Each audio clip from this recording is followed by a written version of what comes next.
Capítulo 11. Já foi dito que, se não fosse a reencarnação, a justiça divina seria tudo menos justiça divina. E ao se chegar ao mundo espiritual, observando como os quadros se invertem na carne e fora dela, chegamos a não entender como, pressionados pelos interesses de grupos ou mesmo pelos fanatismos sectários, as pessoas chegam a negar e até se revoltar contra a lei, que é o testemunho da justiça divina. E se parecer a alguém que a simples crença em um religiosismo é quem obriga a assim pensar e sentir, diremos que isso não se justifica, porque para milhares de outros fatores, todas as criaturas vivem mudando de opinião a todas as horas. Também é bom lembrar o seguinte: as pessoas permutam condições e situações, costumes e alimentos, amizades e afazeres e tudo quanto seja conveniente à vida física. Mas ao se tratar de conceitos ditos religiosos ou sectários, assim não procedem, porque a opinião pública e a dos parentes em particular ficariam chocadas ou matracando a língua. E mais uma vez diremos que, ao ceder à ignorância, à covardia e à hipocrisia, o homem cede aos infernos o direito de manobrá-lo. Essas considerações fizemos-las estando na biblioteca a confrontar os textos do Evangelho segundo João Evangelista, onde as alterações são muito grandes, principalmente onde são ou eram feitas afirmações no sentido de que o cristianismo teria que ser a generalização do profetismo hebreu, ou a recuperação do povo hebreu, das ovelhas desgarradas, pela revelação ostensiva, assim como a desejara Moisés, ou como dizem muitas vezes os profetas, de um espírito derramado sobre toda a carne, que um dia viria a ser realidade. Naquela hora chegou Celestino e perguntou-me: quer ir à crosta em função de aprendizados? E isso é convite que se dispense? Retruquei comovido. Celestino abanou a cabeça para dizer: bem, você já sabe que temos por aqui muita gente que só vive para querer engordar as burrices trazidas do mundo. Tinham seus credos e por eles ainda acham que a verdade pode muito bem esperar por outros tempos.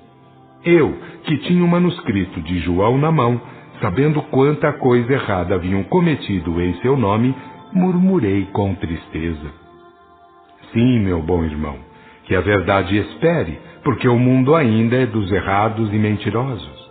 A verdade é apenas o rótulo para que a mentira possa ser bem vendida. Celestino apanhou-me pela mão enquanto dizia: deixe estar, que na hora exata fará um pouco do que muito há por fazer, a bem do esclarecimento das gentes. E fomos dali constituir um grupo de 10 para viajar à crosta. Na hora da partida, Celestino falou-nos: vamos a uma residência muito pobrezinha atender a um rogo materno. Ali veremos como irão agir os nossos irmãos médicos e outros servidores. Nada mais posso dizer, porque nada sei, por ora, do que irá ocorrer e como.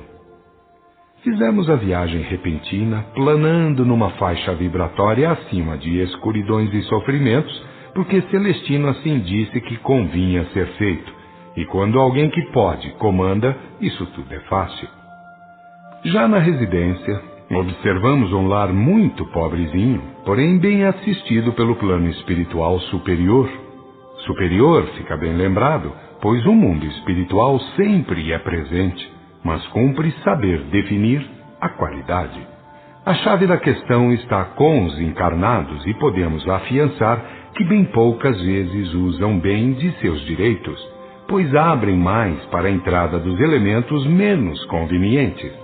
Nem é de estranhar que assim seja em um mundo infantil e cheio de erros, onde os desencarnados de baixo padrão encontram todas as facilidades de acesso.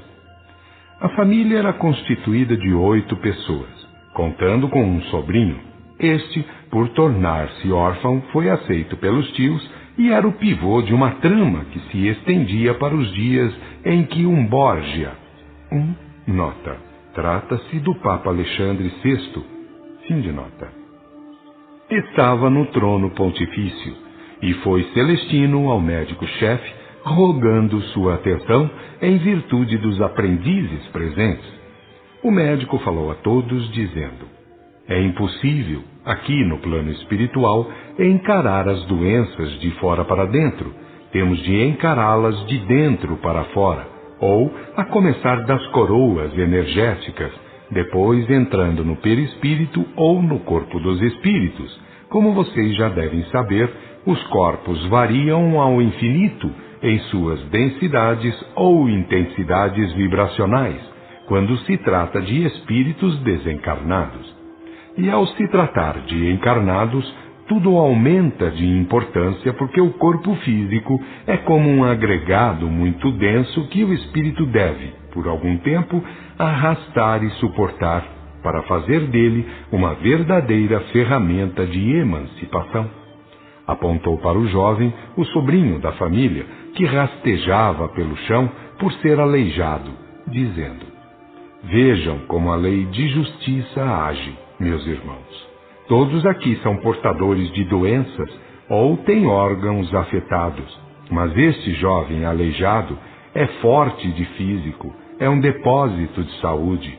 Se não fosse o aleijume, como podem observar, seria perfeito fisicamente.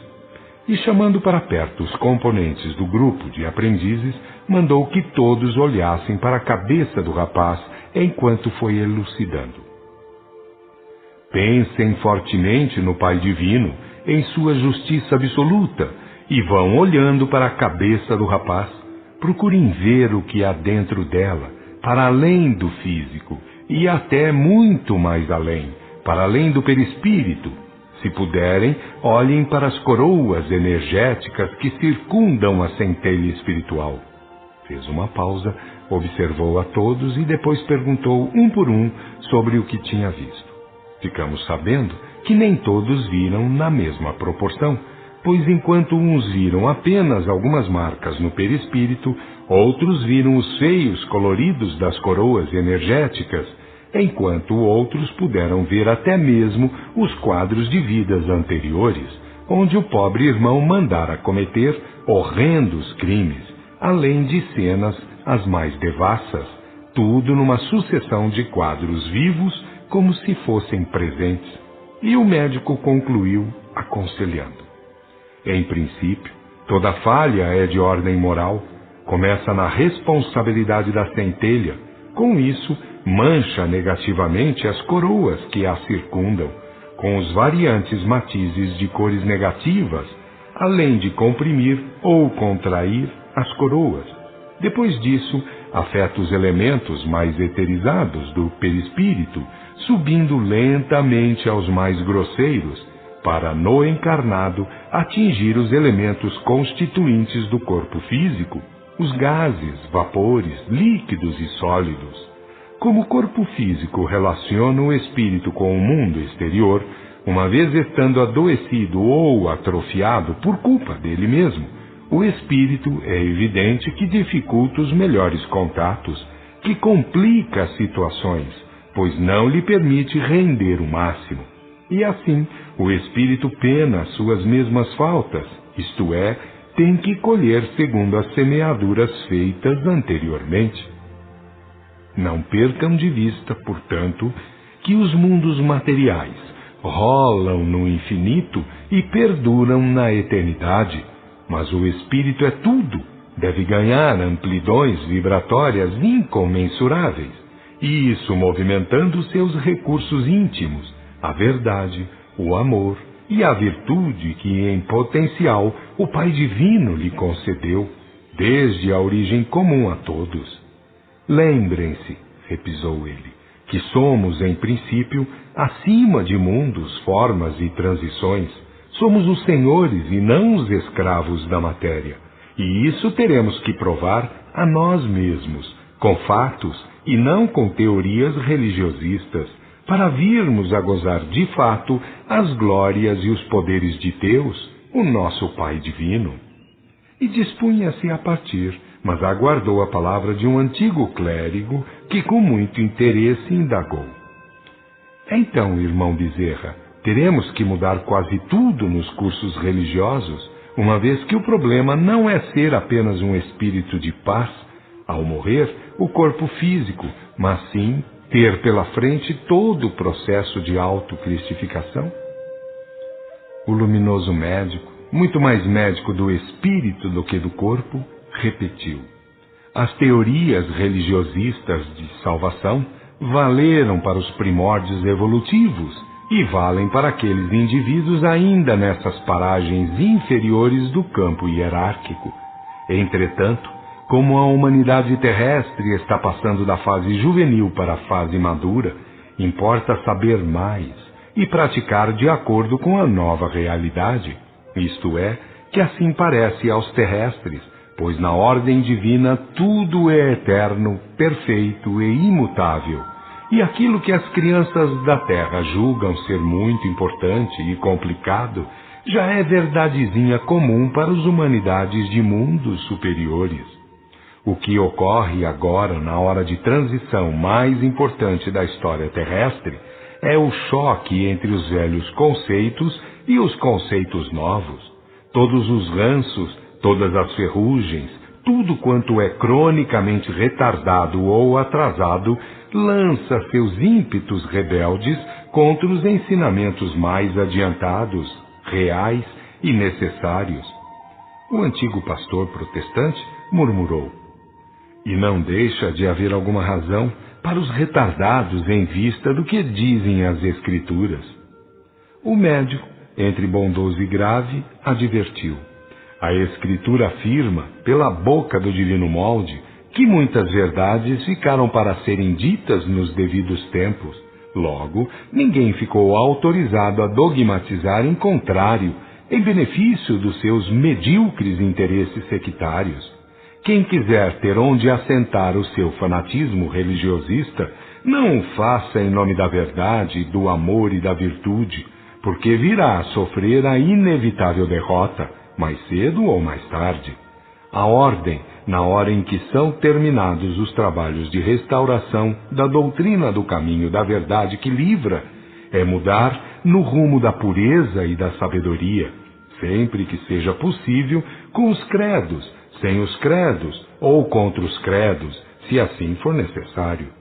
Lembrem-se, irmãos, que o divino molde foi perseguido, aprisionado, falsamente julgado e martirizado pelos donos do credo levita, que se acreditavam proprietários particulares da verdade. Lembrem-se bem, ainda mais, de que todos aqueles que se fanatizam por homens e livros tornam-se algozes de si mesmos, tornando-se inimigos da verdade. O antigo pastor ficou atônito e com doçura o médico falou ao despedir-se: faça como Jesus ensinou, tomando a cruz dos próprios deveres evolutivos, lembrando-se de que ele não recorreu a expedientes ilusórios, e para assim fazer, procure sujeitar os interesses sectários às verdades divinas, em lugar de querer em contrário, como o fazem os religiosismos terrestres. Lembre-se dos fatos de Deus, em lugar de andar lendo como regras absolutas os conceitos de homens que, embora bem intencionados, disseram e dizem através das Escrituras coisas que não representam verdades absolutas. Saiba que muitos dos que escreveram de um modo nos longínquos dias tiveram que voltar à arena do mundo para dizer de modo diferente, para tratar da verdade com outros quilates interpretativos. E se quiser ser mais prudente, lembre-se dos infindos mundos e das infindas humanidades, pois Deus não é Pai divino de uns e padrasto de outros. Isto é maravilhoso, exclamou alguém do grupo. E o médico, já subindo, acrescentou: os homens inferiores, de diferentes mundos, continentes, países, raças e povos, dividem-se e brigam por suas diversas mesquinharias, mas terão que responder, queiram ou não, perante uma única justiça divina. Já em certa altura, Perdeu a personagem de Bezerra porque transformou-se no apóstolo que fora médico e pintor. Nós ficamos rente ao chão a meditar, reconhecendo que ele sabia muito mais da doutrina da verdade e do Cristo modelo do que sabem, pensam e fazem os fanáticos das igrejinhas terrenas. Os outros médicos fizeram trabalhos com instrumentos e elementos astrais, nos respectivos corpos astrais dos encarnados precisantes, e quando chegou a hora de rumar aos nossos respectivos lugares e afazeres, Celestino fez um breve comentário e agradeceu a Deus e a Jesus Cristo os aprendizados do momento. Sabia, perguntou-lhe alguém, que viria encontrar aqui o apóstolo do coração e da mulher? Celestino respondeu de pronto, eu não sabia, mas estou sempre pronto a receber as bênçãos de Deus que chegam através de seus filhos maiores. E mais ainda, pois vivo sentindo a presença de Deus, a essência que emana, sustenta e destina, acima e fora de manias sectárias. Os sectarismos são armas boas para os exploradores da fé cega, mas jamais para os servidores da verdade, do amor e da virtude. E ali terminou a jornada, pois sempre havia, para depois de tais aprendizados, um longo período meditativo, um tempo oferecido pela administração para que os aprendizes pudessem raciocinar à vontade para irem mudando de opinião.